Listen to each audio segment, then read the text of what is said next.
Halo kawan-kawan semua, salam bahagia, salam sejahtera, namo buddhaya, panjang umur proses karya. Selamat datang di Background Art House Channel dalam acara Buku Bersuara.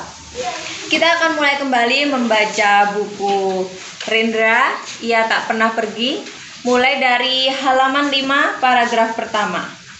Semoga buku ini bermanfaat untuk kita semua. Biasanya, sajak-sajak Rendra cenderung bersifat lugas. Bahkan mulai tahun 1970-an, ia lebih banyak menulis puisi pamflet. Pamflet puitik itu dalam beberapa tingkatan menampakkan diri sebagai analisis keadaan masyarakat di sekelilingnya.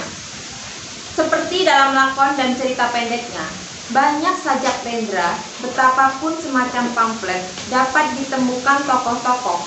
Pamflet itu hadir dengan gaya naratif. Rendra sebagai penyair yang sanggup menjelaskan kepenyairannya dalam bentuk prosa, dan pemikir yang sanggup menuliskan pikirannya dalam bentuk puisi, kata Ignaz Gledden.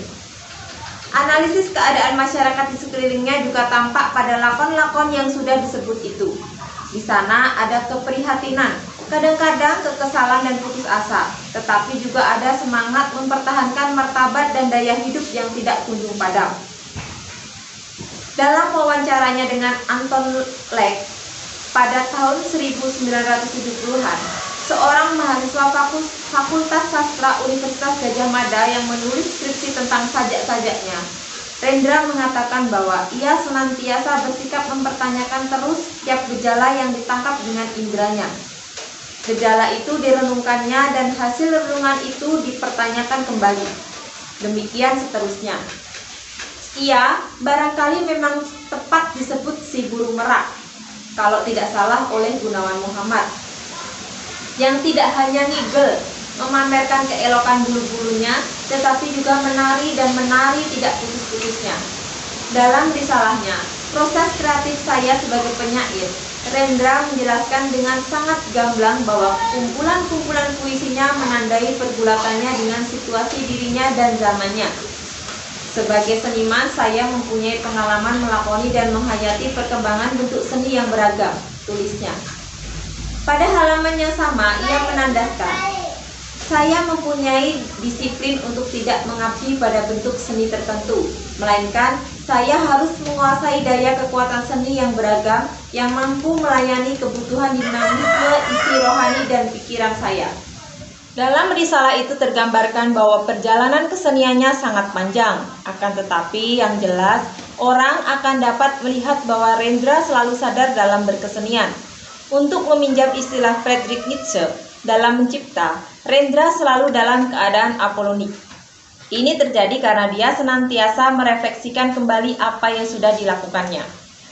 Tampaknya, perjalanan karirnya sebagai seorang dramawan demikian juga.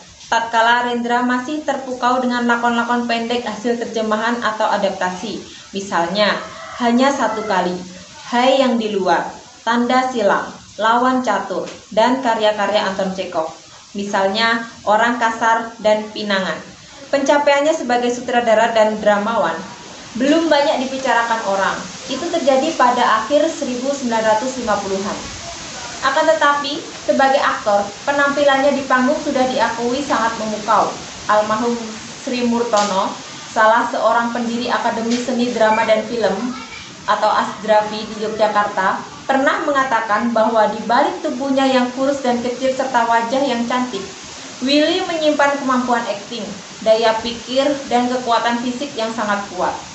Harimawan yang pada waktu itu dalam kesehariannya merupakan co-starring Sri Murtono dalam mengelola ASDRAFI, menambahkan bahwa sebelum banyak orang menyadari pentingnya relasi batin antar pemain di panggung, juga antara pemain dan alat-alat serta set, Willy menunjukkan pemahaman itu.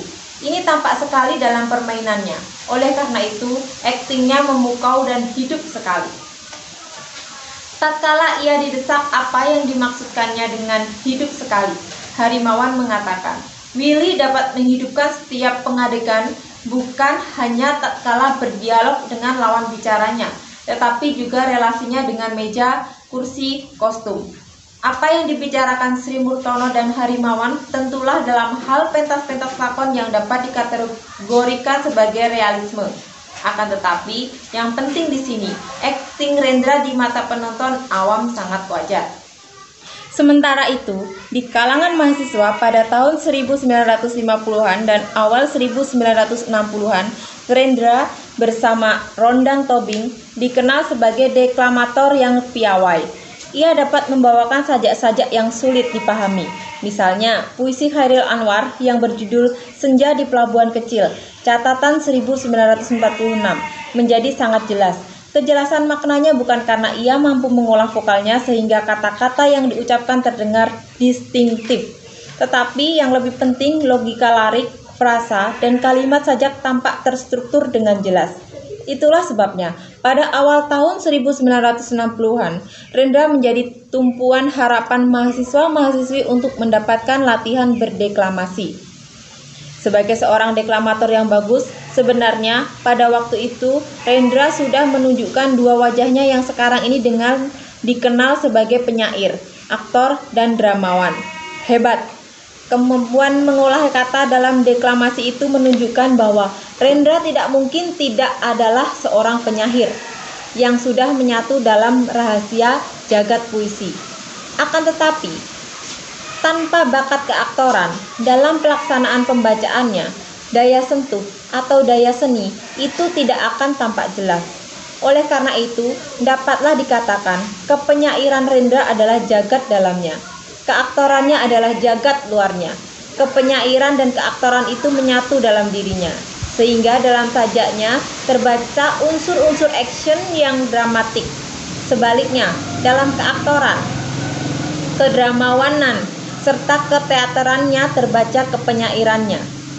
Sekarang, tatkala ia sudah meninggal gaya deklamasi lama dan masuk ke dalam gaya pembacaan puisi, terutama tatkala membacakan puisinya sendiri, dua unsur utama kebesarannya sebagai seniman tampak nyata. Puisi-puisi yang dalam bentuknya sebagai teks tertulis tampak biasa-biasa, muncul dengan segala daya getar tatkala dibacakannya sendiri.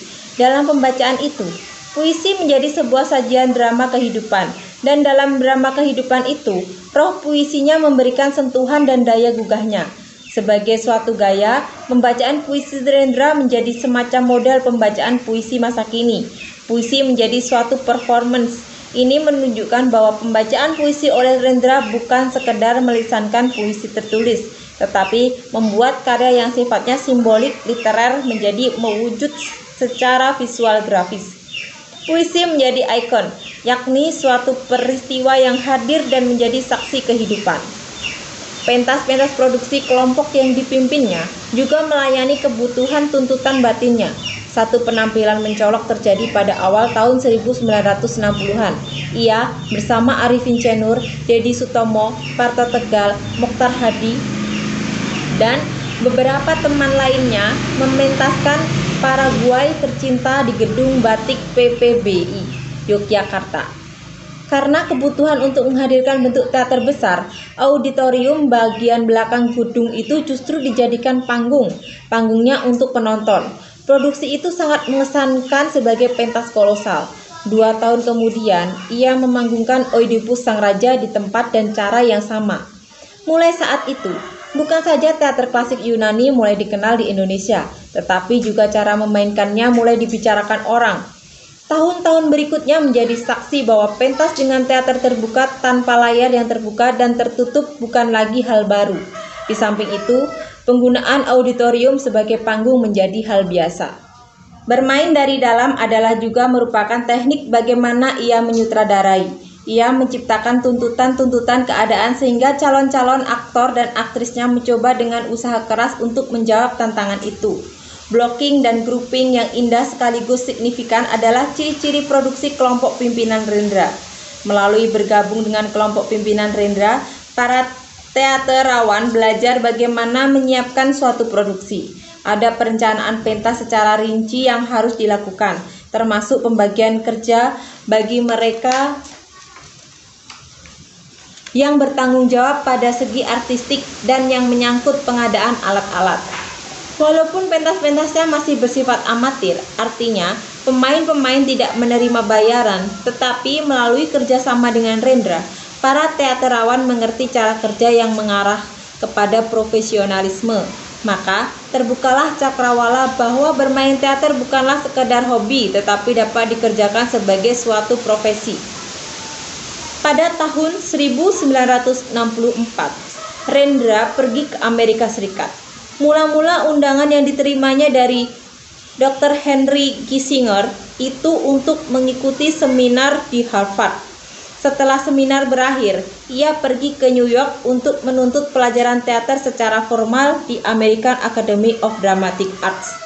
Selama berada di Amerika Serikat, lakon-lakon terjemahannya antara lain Perang dan Pahlawan karangan George Bernard Shaw, Lawan Catur, Hai yang di Luar, banyak dipentaskan kelompok-kelompok teater non-lekra. Metode penyutradaraannya dipelajari dengan suntuk, antara lain oleh Arifin C. Nur, dan kemudian dikembangkan di kelompok teater muslim. Terjemahannya yang berjudul Oedipus Sang Raja dipelajari dengan suntuk oleh mahasiswa-mahasiswa Fakultas Sastra UGM, khususnya mereka yang kuliah di jurusan sastra Inggris. Ia kembali pada September 1967, sesudah Orde Lama tumbang. Akan tetapi, pada awal Orde Baru itu, ia mendapati kehidupan teater di Indonesia tidak tampak bergairah.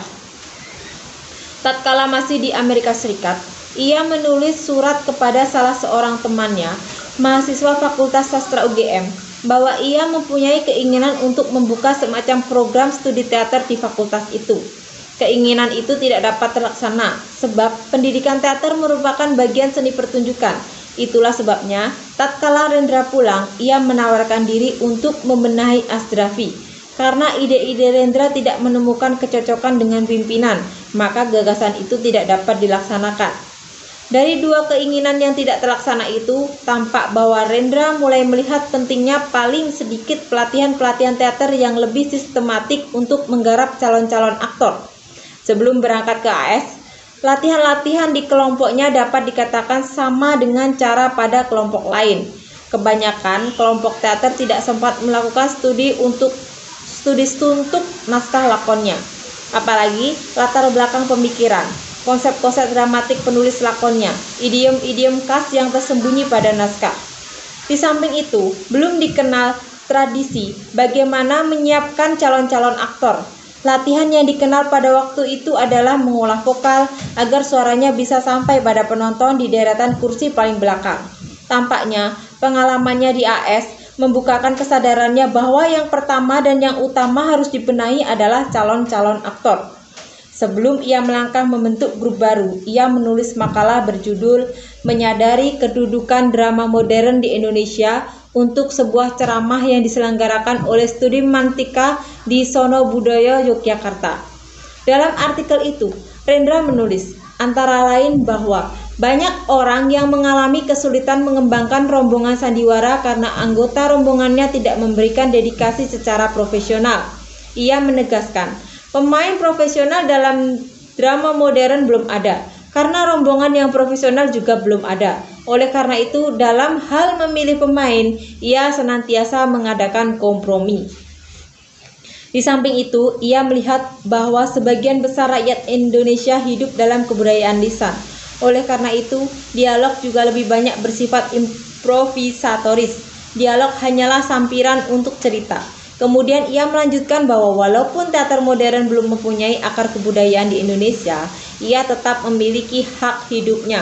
Akan tetapi sarananya belum ada. Asdrafi maupun Akademi Teater Nasional Indonesia tidak dapat diharapkan untuk menjawab situasi drama yang lesu pada awal Orde Baru itu. Ia juga mengingatkan pentingnya kritikus teater yang akan memberikan cambuk, dorongan, dan kontrol. Menurut Rendra, pada waktu itu di Indonesia belum ada seorang kritikus teater pun. Menutup ceramahnya, Rendra berkata, demikianlah suasana gawat seni drama modern kita, pahit, akan tetapi kita lakukan. Baru sekarang kita bisa lebih tahu apa yang akan kita kerjakan. Apa yang dikerjakannya? Ia membentuk grup baru dengan nama yang aneh untuk telinga orang pada waktu itu, yakni Bengkel Teater. Pembentukan grup itu tanpa upacara peresmian apapun. sekelompok pemain drama berkumpul, antara lain Mortri Purnomo, Khairul Umam, Aswar AN, dan Bakri Sumanto. Kepada 4 orang inilah Rendra mulai memperkenalkan bentuk latihan improvisasi yang tidak dikenal sebelumnya. Tujuan latihan ini bukan untuk persiapan pentas, tetapi untuk menyiapkan calon aktor. Sampai di sini dulu dalam membaca buku Rendra Ia Tak Pernah Pergi. Kita jeda di halaman 15 paragraf pertama. Dan kita akan lanjutkan lagi di tayangan buku bersuara selanjutnya. Salam sejahtera, salam bahagia, namo buddhaya, panjang umur proses karya. Terima kasih.